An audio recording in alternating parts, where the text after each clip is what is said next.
안녕하세요. 네, 최동진 평가사입니다. 자, 오늘은 제 35회 합격자분 인터뷰를 진행하기 위해서 모셨습니다. 귀하게 모셨습니다. 그죠? 자기소개 한번 부탁드리겠습니다. 네, 안녕하세요. 35회 합격자 유동국입니다. 자, 그러면 이번에 이제 이론 시험 점수를 공개를 한번 해주시죠. 이론은 정말 다행히 이번에 58점 맞아서 네, 엄청 고득점했어요. 이론 네. 때문에 합격했습니다. 축하드립니다. 그러면 이제 점수를 받으셨는데 각각 점수를 한번 공개를 문제별로 한번 해주시겠어요? 문제 1번은 19.5점 받았고 문제 2번은 20.5점. 2번 점수가 굉장히 고득점이었네. 네, 그리고 문제 3번이 13점. 그리고 문제 4번이 5점. 2번, 3번이 굉장히 60% 이상의 득점을 했었어요. 네네. 그러면 이렇게 고득점을 하게 된 사실 포인트가 2번과 3번이었던 것 같은데, 특히 3번은 불이타 문제였었는데, 그럼에도 불구하고 2번과 3번 문제를 좀 고득점을 할 수 있었던 포인트? 이게 어떻게 있을까요? 포인트라면 첫 번째는 평가사님의 단과 수업을 들으면서 연습했던 거 하나. 그리고 두 번째는 그때 당시 저에게 작용했던 운.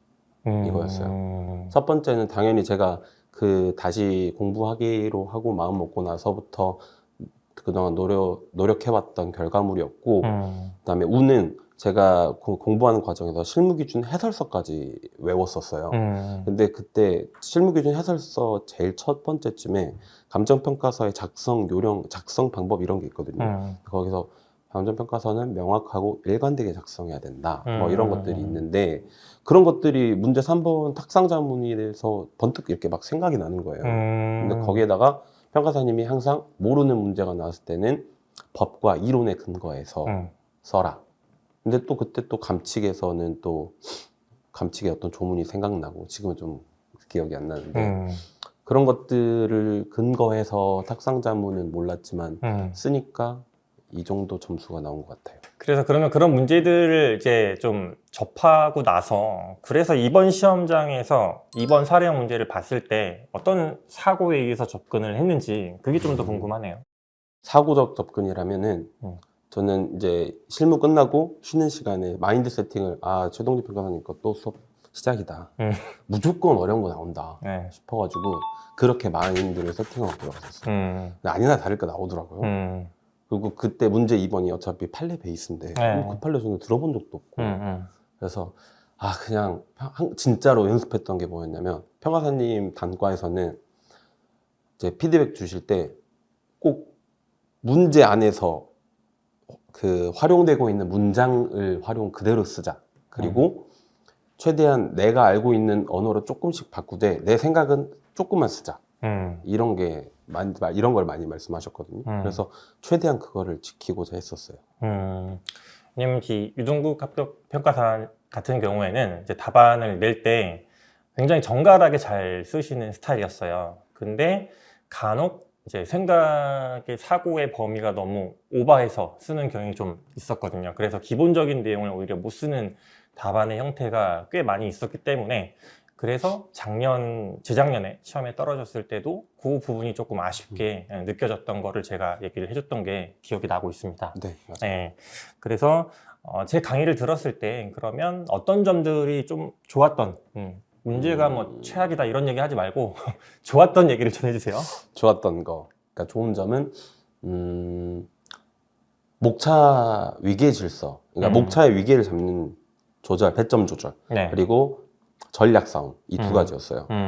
목차 설계는 평가사님은 서술어를 기준으로 배점을 나누시거든요. 그래서 그 부분에 있어서 배점과 균형도 잘 잡을 수 있었고, 두 번째는 전략.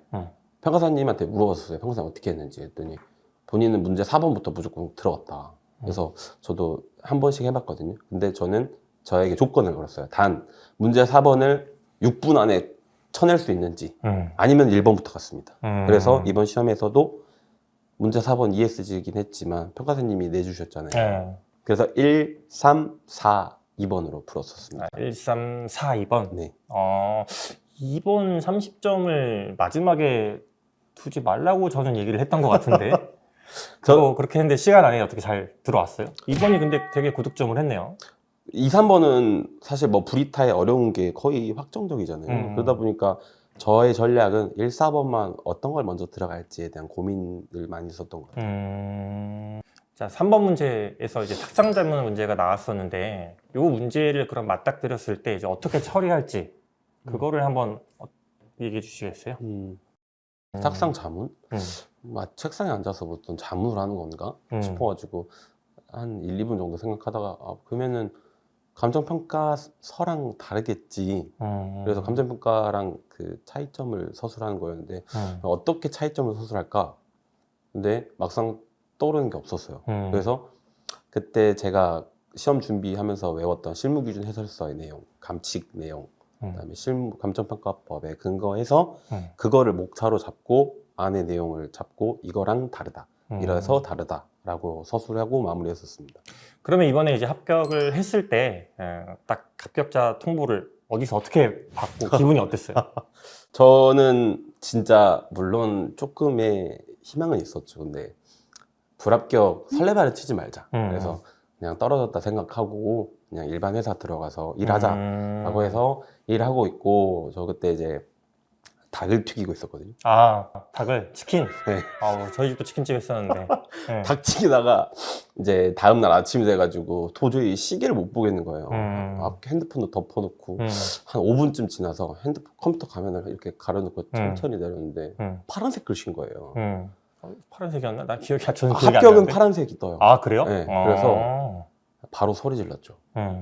그리고 부모님께 전화드렸습니다. 축하드려요. 그때 기분이 진짜 엄청 좋았겠어요. 네. 그 같이 공부했던 동생한테는 당연히 그 친구가 먼저 전화 왔고 저한테 몇 번째로 전화한 거예요? 그래서 한 82번째? 알겠습니다. 네, 이 정도 사이입니다. 네, 그래서 다시 한번 이제 합격을 축하드리면서 네. 이번에 좀 안타깝게 좀 다시 시험을 보셔야 되는 분들한테 좀 조언을 한번 해주시면 좋을 것 같아요. 저도 수많은 합격 수기를 봤었는데 사실 조언이라는 게 너무 그냥 좋은 말만 많이 하더라고요. 뭐 조금만 더 노력하면 합격할 수 있을 거라. 근데 물론 노력은 기본값이고 정말 제일 중요하게 생각하는 건 성실하고 운이 제일 중요하다고 생각합니다. 어느 정도 궤도에 올라온 사람들이라면 그날의 시험 컨디션에 따라서 합격을 하실 거니까 본인의 실력을 꼭 믿고 끝까지 완주하셨으면 좋겠습니다. 그러면은 이제 유동국 평가사님의 인터뷰는 여기까지 하는 걸로 하겠습니다. 나와주셔서 감사합니다. 고맙습니다. 네, 감사합니다. 책 나왔어, 책. 기본서랑 기출문제랑 새로 싹 다 만들었거든, 이제. 기억이 나? 기억하고 싶지 않은데요? 이거 한번 봐봐. 못 보겠어요. 이거 한번 봐봐. 안 돼. PTSD.